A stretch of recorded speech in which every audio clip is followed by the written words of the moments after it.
Welcome to my YouTube channel.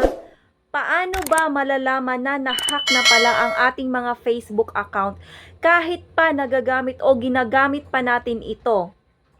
Kaya kung gusto nyong malaman kung paano at para na rin maiwasan na ma-hack ang ating mga cellphone, ay panoorin nyo po ang video na ito para meron po tayong mga ideya at kaalaman para maiwasan po ito. Click profile. Pindutin niyo po ang inyong picture. Tapos pindutin niyo po ang edit profile. Scroll down at pindutin ang edit your about info. Dito kasi sa contact info natin nilalagay yung ating mga number. Kaya naman kung meron kang nakitang ibang number dyan ay i-delete nyo na.